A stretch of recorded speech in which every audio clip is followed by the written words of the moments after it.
ये कहानी है ब्रिटेन की साल 517 एडी की, जिसे डार्क ऑफ एजेस भी कहा जाता था, क्योंकि इस समय इंसानों और रात के समय पनप रहे मॉन्स्टर के बीच में जंग छिड़ी थी। और इन सब के बीच एक निमोय नाम की डायन थी, जिसके पास बहुत सारी काली शक्तियां थी।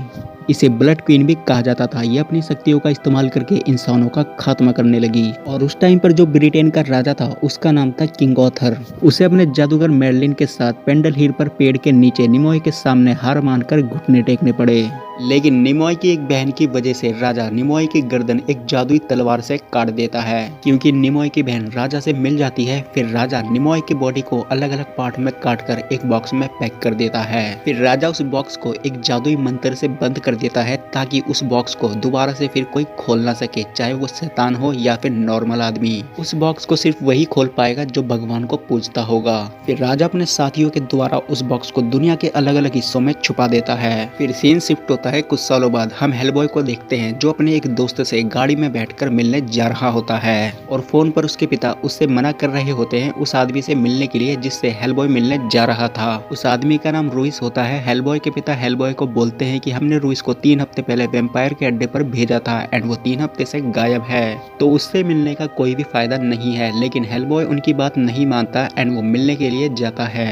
फिर उसके पिता अपनी तरफ से फोन काट देते हैं और हेलबॉय अपने फोन को मुक्के से मारकर तोड़ देता है। फिर हेलबॉय अंदर जाकर देखता है तो उसका दोस्त रुइस एक आदमी से फाइट कर रहा होता है एंड रुइस फिर हेलबॉय को भी रिंग के अंदर बुलाता है फाइट करने के लिए। लेकिन हेलबॉय मना करते हुए रुइस से बोलता है अपने साथ चलने के लिए, लेकिन रुइस उसे बार बार उकसा रहा होता है कि वो अंदर आकर उससे फाइट करे। फिर थोड़ी देर बाद हेलबॉय रिंग के अंदर जाता है फाइट करने के लिए एंड देखते ही देखते रुइस एक मॉन्स्टर बन जाता है, क्योंकि उस मॉन्स्टर ने रुइस के ऊपर कब्जा कर रखा था।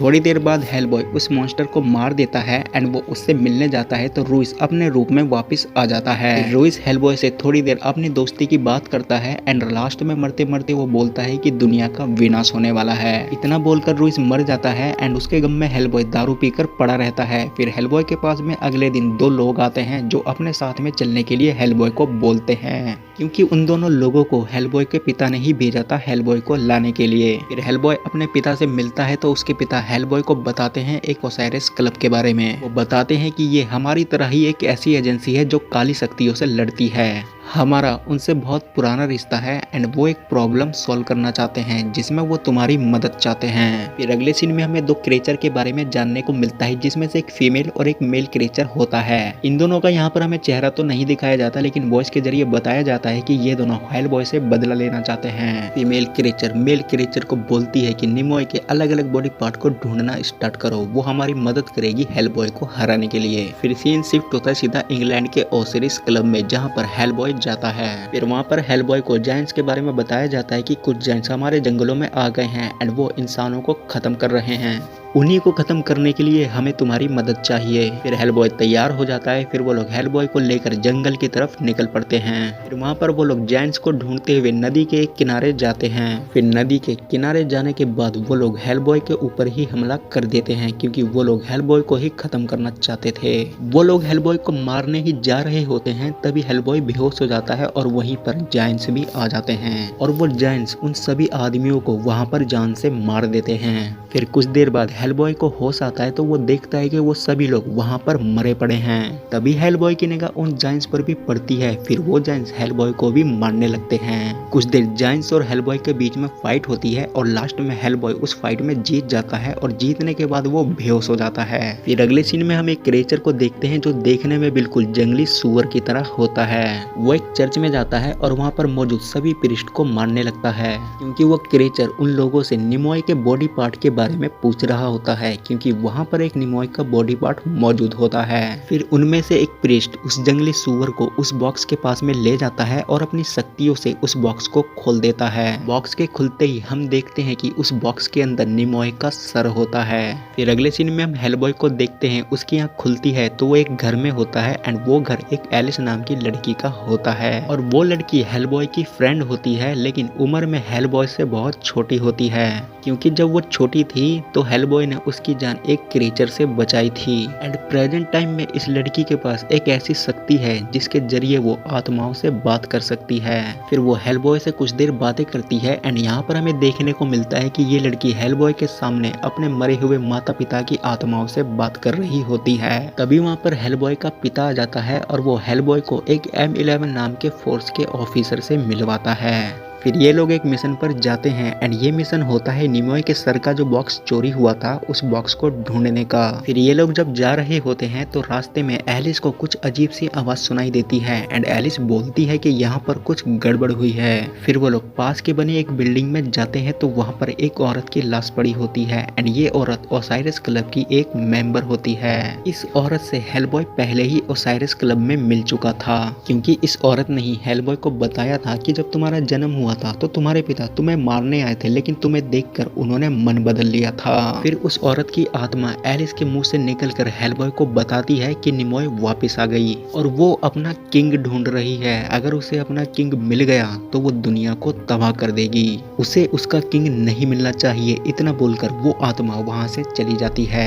तभी वहां पर वो जंगली सुअर आ जाता है जिसने निमोय के हेड बॉक्स को चुराया था। फिर हेलबॉय उस जंगली सुअर को मारने लगता है। तभी वहां पर निमोय आ जाती है एंड वो हेलबॉय से बोलती है कि तुम मेरे किंग बन जाओ, उसके बाद हम इस दुनिया पर राज करेंगे। ऐसे ही कुछ मीठी मीठी बातें बोलकर निमोय हेलबॉय को अपने काबू में करने की बहुत कोशिश करती है। फिर यहाँ पर सीन चेंज हो जाता है और अगले सीन में भी हम निमोय को ही देखते हैं। हम देखते हैं कि उसके बाकी के बॉडी पार्ट्स भी मिल गए एंड वहाँ पर बैठी कुछ चुड़ैल उसके बॉडी पार्ट को जोड़ रही होती है। फिर उसके बाद निमोय उठ जाती है, लेकिन अभी भी उसका आखिरी पैर रह गया था। फिर वो उसी जंगली सुअर को इसी पैर को लाने के लिए भेजती है। फिर अगले सीन में हम हेलबॉय को देखते हैं, वो अपने पिता के पास जाता है और उनसे बहस करने लगता है, क्योंकि हेलबॉय को ऐसा लग रहा था कि उसके पिता ने उसकी जान इसलिए बचाई ताकि वो बड़ा होकर मॉन्स्टर का खात्मा कर सके।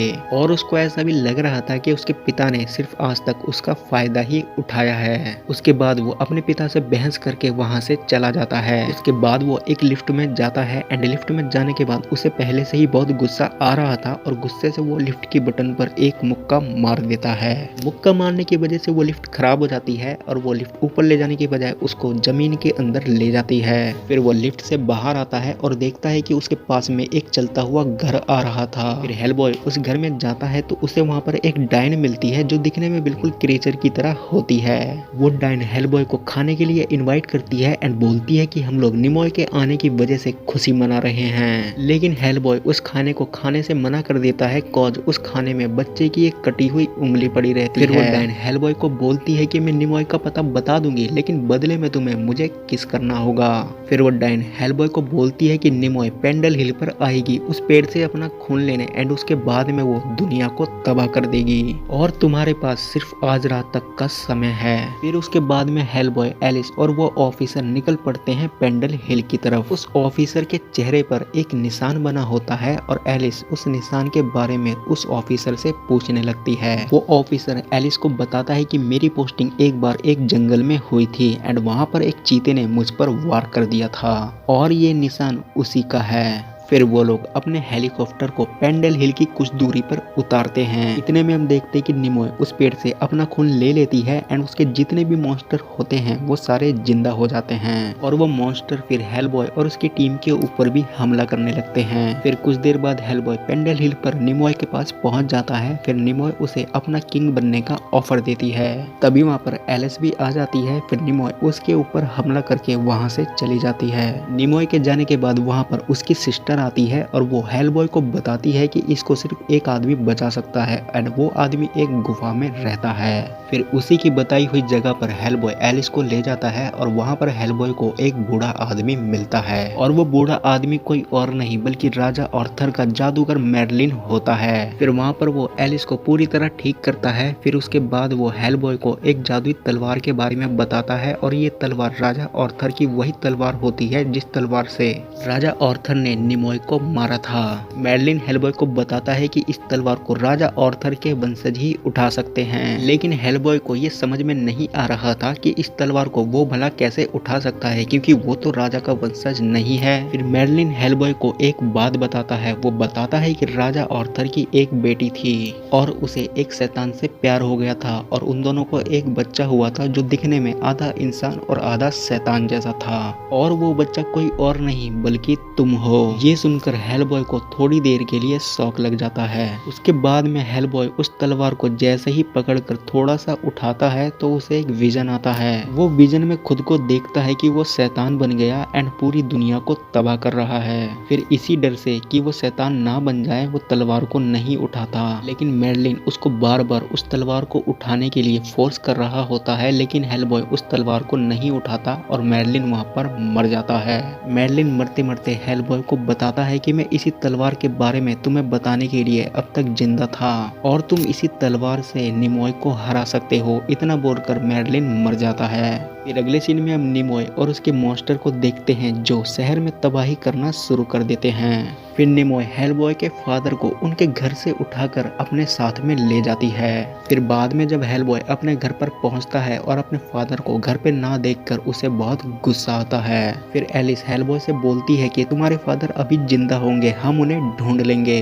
फिर हेलबॉय पास में बने एक बड़े से भवन में जाता है और उसके साथ में एलिस और वो ऑफिसर भी होते हैं। फिर वहां पर हमें वही जंगली सुअर देखने को मिलता है और वो इस टाइम बहुत बड़ा हो गया था क्योंकि निमोय ने उसे बहुत पावरफुल बना दिया था और वो हेलबॉय से वहां पर फाइट करने लगता है। वो जंगली सुअर हेलबॉय के ऊपर भारी पड़ रहा था। तभी यहाँ पर हमें देखने को मिलता है कि वो ऑफिसर कोई आम ऑफिसर नहीं है बल्कि वो एक वही चीता है जिसके बारे में उसने एलिस को बताया था। फिर वो भी उस जंगली सुअर से फाइट करने लगता है। तभी वहाँ पर निमोय आ जाती है और निमोय खुद से उस जंगली सुअर को खत्म कर देती है। फिर निमोय हेलबॉय से वही बात कहती है कि तुम मेरे राजा बन जाओ, हम दोनों इस दुनिया पर राज करेंगे। फिर वो हेलबॉय को वही तलवार उठाने के लिए कहती है, जिसके बाद हेलबॉय एक शैतान बन जाएगा। लेकिन हेलबॉय जब उस तलवार को उठाने के लिए मना करता है तो निमोय उसके फादर को उसके सामने मार देती है। फिर इसी गुस्से में हेलबॉय उस तलवार को उठा लेता है एंड वो एक शैतान बन जाता है। उसके बाद में जमीन फाड़ कर बड़े बड़े क्रिएचर बाहर आने लगते हैं और वो दुनिया में तबाही मचाने लगते हैं।